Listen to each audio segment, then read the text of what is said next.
I want to begin today's program by saying that there's a cost in doing business. And very often, when that cost is underestimated, the vision that you have to grow and scale your business is undermined. Now, in starting a business, it is so important to pause and really try to figure out the real cost of doing business.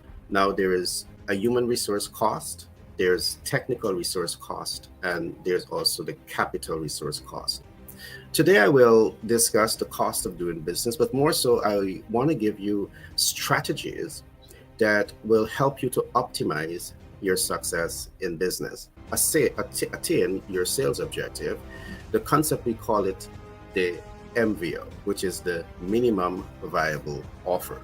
Now, there's a smarter way of doing business because you can get into business, and if you're thinking about ways to save time, ways to save money, ways to reduce your stress level, because business can be very stressful, ways to increase your brand visibility, and by extension, increase your business potential to cash flow, well, I want to say you're at the right place. Because the examination of the MVO today will really help you to form new and creative ideas in starting, scaling, and making impact with your business ideas, and also cash flow optimize. So let's begin today's program by looking at a definition of what is the MVO. Now, the MVO is a term that we have developed at Pitch Deck 101, Global Capital Inc., and 10X Branded and Marketing LLC out of New York. The term MVO means minimum viable offer. It can also represent your most viable offer, or it can also represent your maximum viable offer. Now, why is it important to understand this? One of the greatest challenges that we see many rising stars create for themselves is that they go to market with their maximum viable offer, meaning that they have multiple value proposition, and because they're all excited about their value offers, they tend to go to market with their maximum viable offer. Well, as I was established in the introduction to this program, there's a cost of doing business. And when you go to the market with your maximum viable offer, it is making more demand on you, more demand for human resources, more demands for technical resources, and more demand for capital resources. And as a rising star in business, you do not have the disposable income to cover all of your human resource needs, to cover all of your technical resource needs, and to cover all of your capital resource needs. So the smart way in starting and scaling and making a solid introduction into the market is to focus on your MVO. So in coming to the market, you can either come to the market with your minimum viable offer or the most viable offer. And this is what we call the 1 in 10 factor. So instead of going to market with 10 different product ideas, you're identifying the one product or the one service that you're going to go to market with. Now, that one product or one service, it could be targeted at your minimum viable market, meaning that you're targeting a market that might be the market that doesn't have massive amount of disposable income, but at least they have disposable income to spend with you, which means that they may not be buying premium products, but they may be able to buy complementary and supplementary brand. The most viable market, the MVO, means here that you're targeting high net worth individual, super high net worth individual who have that disposable income to invest with you. But in targeting these two demographic groups or target audience, you're going to market with one product. The fact that you're going to market with one product, it enables you to reduce the cost of doing business.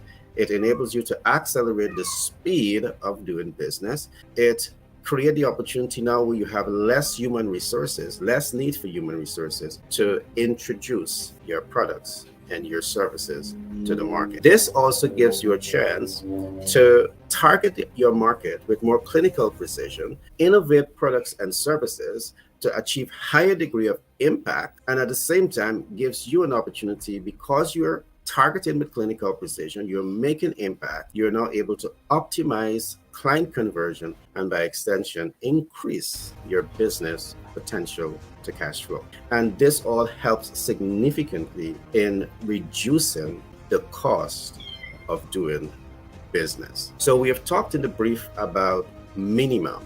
Now, what exactly does the V in the MVO means? The viable. Now, in starting a business and going to market with your business idea, you don't want to make an emotional decision. A lot of rising stars today, they are making emotional decisions as they get into business.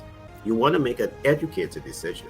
Now, how do you make an educated decision about the viability of your market? And you want to ensure that you're putting yourself in a position of strength where you're able to predetermine the viability of your market. And by this, what I mean, it means that before you get into that market, you want to be certain that that market is going to be able to cash flow. It's going to be able to cash flow. Now, viability means a number of things. It means one, you're able to identify your target market. There are many rising stars in business. You go into the market without a clear understanding of who is or are your target market. You need to ask yourself if that is smart investment decisions, because you're investing your personal funds, or perhaps you are taking monies from financial institutions and you're investing it. Perhaps like if you have a blindfold over your eyes, and that's the last thing that you want. You want to be able to predetermine the viability of the market.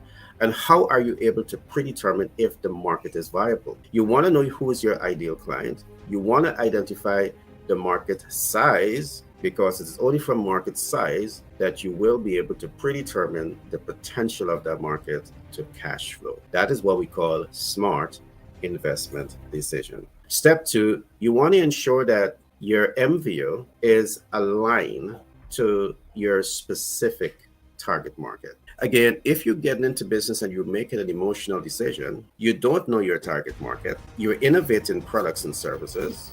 How do you know if what you are innovating, if your value offer is aligned to the interests of the target market?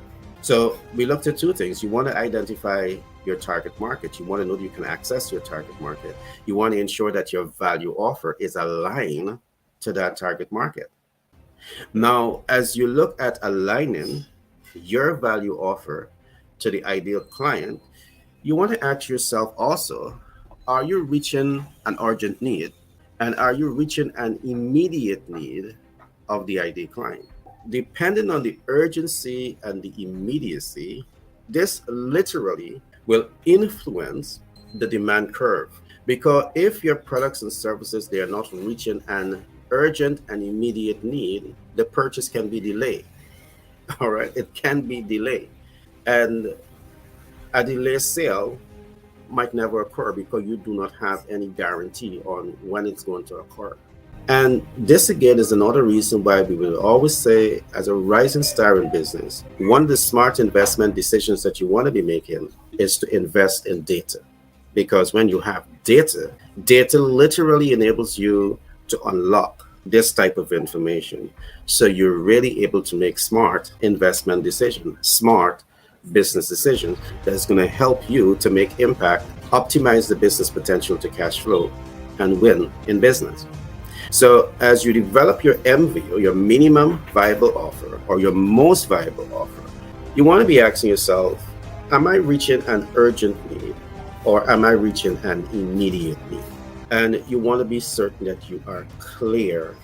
Now, another important concept for you to consider is, as you look at your MVO, your minimum viable product that you're going to be going to the market with, you want to ask yourself also, long before you start the production process, long before you start your visibility process, you must be asking yourself, is my ideal client have the ability to pay for my product?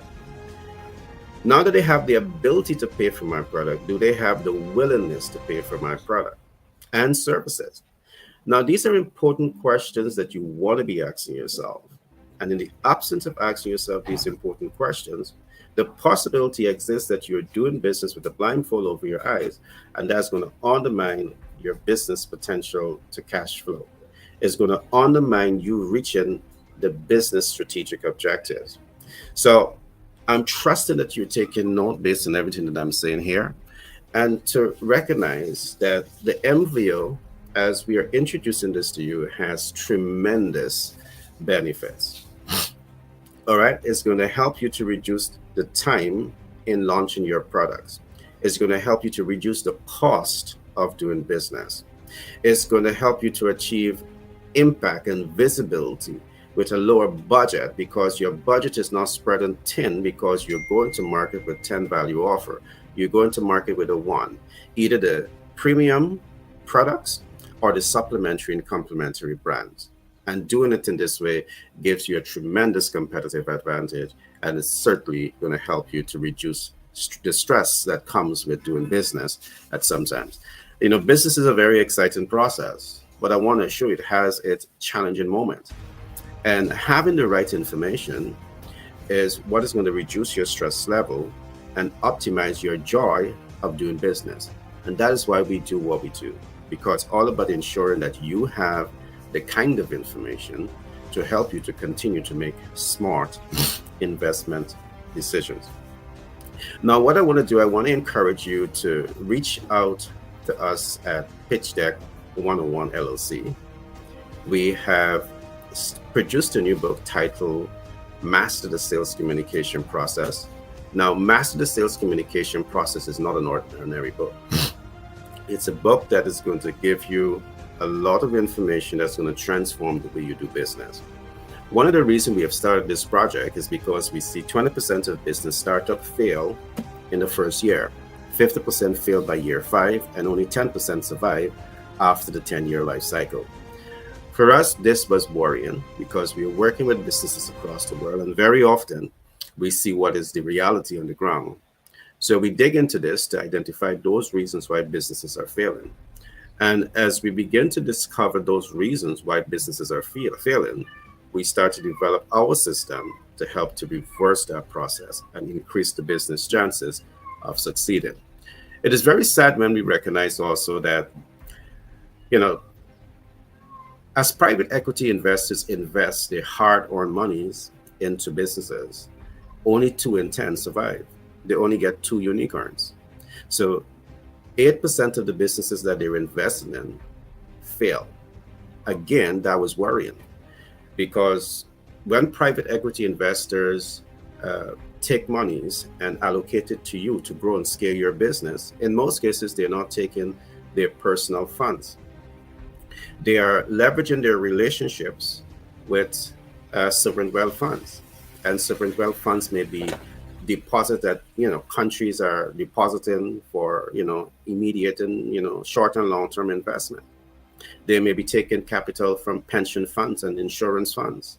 They may be taking funds from high net worth and super high net worth individual and allocating it to you for you to do your business. So we had wanted to develop our platform in a way that gives protection to private equity investors and also give the kind of support to business owners, rising stars in business. So when you take capital, it doesn't become a liability across the board. Again, this is another reason why we emphasize, as you get into business, it is important to take the time to understand financial instruments. Now, if you don't understand it, ensure that a member of your strategic tactical team understand this. Ensure that you have someone next to you that is able to master the art of capital access, because financial instruments, they're different. None of them are created equal. The next concept you want to learn when it comes to finance is how to, leverage capital. There are many rising stars in business that you're accessing capital and you're leveraging capital in the wrong way. And all of this can be seen from the beginning. There are many persons starting a business, taking capital. You don't know your ideal client. You don't know the market size. You don't know how to access your ideal client. You don't know if you're reaching an urgent and immediate need. You don't know if the ideal client has the ability and the willingness to invest in your products and services, but you take a debt to invest into your business. Not the smartest move to make. So when you want to make smart investment decision, you need to take the time to understand these concepts that we're talking about. Capital on human resource and technical resources, less capital on optimizing the brand visibility, reach, and impact. And that increase your chance of client conversion, cash flow optimization, so you can smile all the way to the bank. My name is Gary Thompson. I'm a business development consultant by profession. I'm the director of private equity investment at Pitch Deck 101 and 10X B&M LLC out of New York. And feel free to contact me to learn more of what we do.